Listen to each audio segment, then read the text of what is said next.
गुगुनी ना जेमिति तार स्वाद भी सेमिति। आकु आपण माने पिठा पूरी बरा और भात रे भी खाई परिवे। एठी बिना पियाज रसुण तैयारी होईची गुगुनी तरकारी। चलंतु स्टार्ट करिबा आजिर रेसिपी। प्रथमे गैस ऑन करी प्रेशर कुकर रे 6 रु 8 घंटा भिजे रखिथिबा मटर, आलू, टमाटर, अल्प हलदी गुंड, स्वाद अनुसार लुण, छोट खंड दालचीनी देई 4 रु 5 टी सीटी देवा पई छाड़ी दबा। मसला पेस्ट पई किछि अदा, 2टा कंचा लंका, गोटे टमाटर, अल्प किछि धनिया पत्र डेंफ देई ग्राइंडिंग करनबा। धनिया पत्रर डेंफ देबा द्वारा बास्नाटी भल आसी थाए। एबे कढ़ई रे तेल गरम करी गोटे तेजपत्र, गोटे सुखिला लंका, गोटे चामच जीरा देई टिके फ्राई करिबा। टिके फ्राई होला परे बाकी रखिथिया मसला को सेथिरे ऐड करी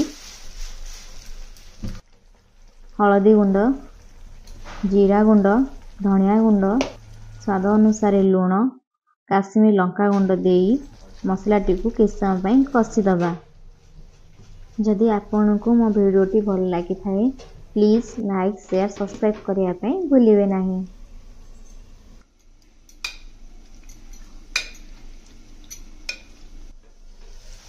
मसलाटी भलकी कसी होई आसी तेल बाहरी आसिले सीटी देई रखिथिबा मटर को सेथिरे टिके समय पई कसीबा।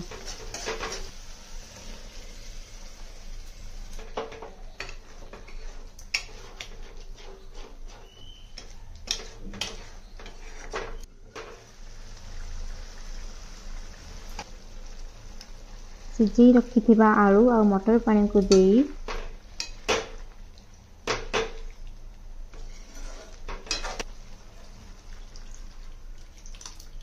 3 रु 4 मिनिट फुटिया पई छाड़ी दबा।